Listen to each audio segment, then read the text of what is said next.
Kalau tadi mantan Crazy Rich, glamor. Kalau ini mantan pembegal.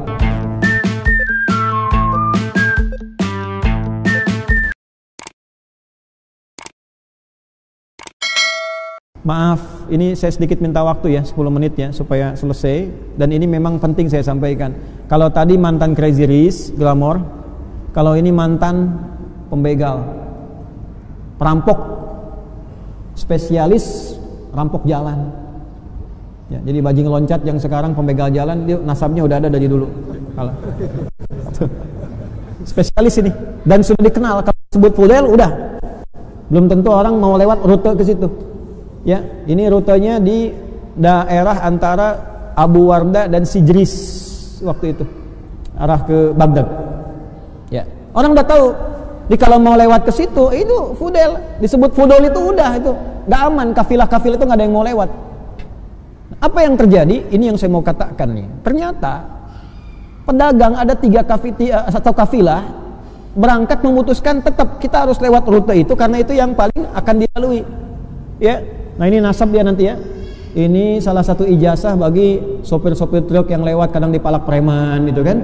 Dan sebagainya, boleh silakan. Ini kan kalau nonton live begini dan sebagainya. Nah ini dalilnya buat premannya nih.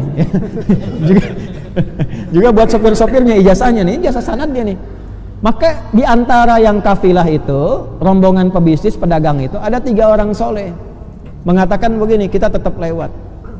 Hanya nanti kita minta perlindungan kepada Allah. Ya. Ikhtiarnya gimana? Kita panah aja nanti ke tempat-tempat yang kita duga ada perampoknya.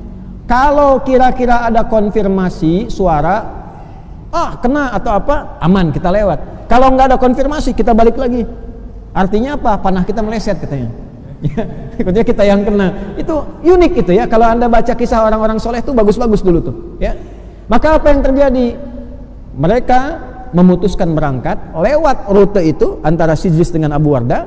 Begitu mau dekat ke situ, mulailah kemudian panah disiapkan. Sebelum dipanah, ini yang paling menarik, maka mereka memanah dengan ayat-ayat Allah dulu untuk menghunjam kepada kalbu orang yang dituju. Maka yang pertama membacakan Quran surah ke-57 ayat 16 Al-Hadid. Alam ya'ni lilladzina amanu an tahsya'a qulubuhum lidzikrillah wa ma nazala minal. Apa ayatnya? Wala yakunu kalladzina utul kitaba min qablu fatala 'alaihimul amadu faqasat qulubuhum. Apa belum tiba bagi orang-orang itu yang merasa beriman untuk semakin khusyuk kenal Allah, melembutkan hatinya, jangan sampai berbuat maksiat terus sampai keras hati seperti orang dulu, banyak maksiat hatinya keras sehingga jauh dari Allah. Tiba-tiba begitu itu dibacakan sebelum panah dilesatkan, ini Fudel langsung gemetar, pingsan. Bingung anak buahnya, dikira kena panah, padahal nggak ada apa-apa, keringetan. Begitu bangun lagi, kenapa? Itu ada panah ayat sampai ke hati saya. Gemetar saya. Lalu yang kedua dia bacakan lagi Quran surah Az-Zariyat ayat 50. Fafirru ilallah. Cepat balik ke Allah. Nggak ada orang yang tidak diampuni oleh Allah. Seberat apapun maksiat, selumur apapun noda, nggak ada orang yang nggak diampuni. Cepat kembali ke Allah. Balik ke orang tua bisa ditolak, nggak diaku anak. Balik ke tetangga kemudian nggak diterima. Balik ke Allah. Nggak ada orang nggak pernah salah. Teman-teman yang di LP, lembaga permasyarakatan dan sebagainya, nggak ada orang nggak pernah salah. Kembali ke Allah. Satu tempat Anda nggak terima, dekati Allah. Dan dengan izin Allah, sedunia membuat Anda diterima. Menghujam, pingsan lagi. Kaget lagi gitu kan. Ada panah kedua menembus jantungku, menembus jiwaku. Yang ketiga dibacakan Az-Zumar tuh, ayat 54 itu. Wa anibu, dan segera kemudian bertobat, balik. Ya, tobat anib itu jalan kembali ke jalan yang lurus lagi. Itu runtut 3 ayat itu. Lembutkan hati, dekati Allah. Jadi kalau udah putus harapan dengan manusia, ya, jangan putus harapan dengan Allah. La taqnatu min rahmatillah. Jadi simpulkan pada hati kita, Allah selalu menerima kita. Ya. Keluarga belum terima, lari ke Allah, minta lembutkan hatinya. Ya. Calon yang dilamar belum terima, kembali kepada Allah. Terus dekati bapak mertuanya. Tapi tak, balik ke Allah, balik. Nah, dibacakan 3 itu, jatuh lagi, lalu ketika bangun mengatakan pada anak buahnya, pergi kalian semua. Sudah tiba saatnya saya meninggalkan perbuatan saya ini. Kena panah 3, yang panah fisiknya enggak kena, tidak mengenai, itu panah ayatnya sampai kepada jiwanya. Kalau itu yang 3 pedagang itu enggak bersih hatinya, mustahil ayat sampai pada jiwanya. Bersih hati. Ya. Dulu orang baca Toha, getar hati. Baca Al-Fatihah, penyakit sembuh. Ini Fatihah udah, Yasin sudah, Al-Kahf udah nggak sembuh-sembuh. Bukan karena ayatnya, cara bacanya itu nggak tepat itu. Orang bersih hati, orang bersih. Ya, kumpulin santi suruh bacain Quran, santinya dibayar, datang santi kemana? Sana, amplop udah nggak ada, ya udah. Cuma dapat Qurannya, barokahnya enggak. Makanya kalau mau baca Quran bersihkan dulu hatinya, bersihkan, tobat dulu. Kenapa ada isti'adzah di situ? Supaya hatinya dibersihin dulu. Supaya yang dibacakan itu kalau nggak ke orang lain, ke kita itu ada getaran.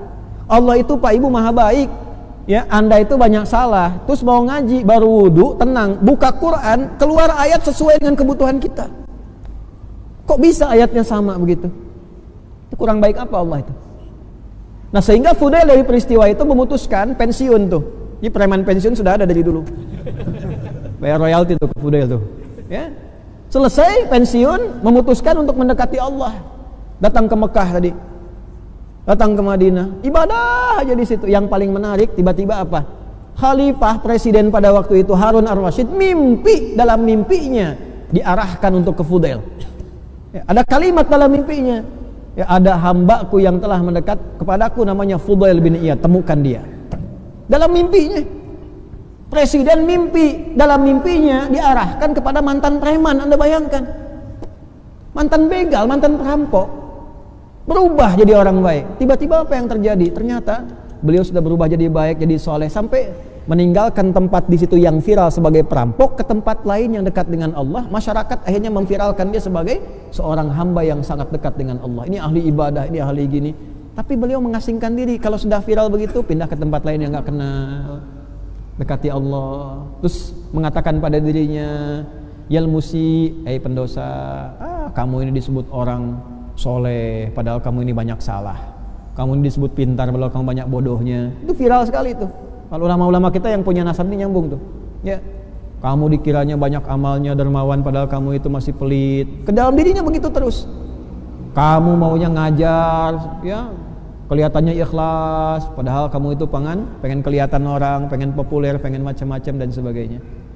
Akhirnya apa yang terjadi Bapak Ibu sekalian? Dari situ ketika Harun ar-Rasyid tahu, diarahkan ke situ, dipanggil ke istana. Dan beliau menjadi salah satu penasehatnya dari Harun ar-Rasyid. Dan beliau menjadi salah satu guru dari Imam Asy-Syafi'i. Ya, yang nanti ditemani dalam pendakian ilmu dari Imam Asy-Syafi'i. Dan nanti juga ditemani juga oleh Bishr tadi.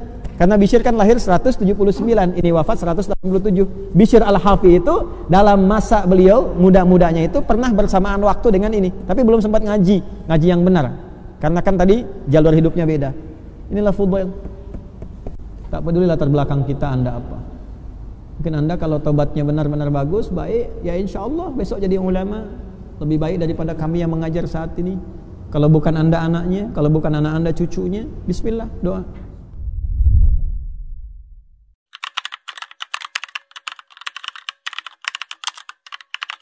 チャンネル登録お願いね。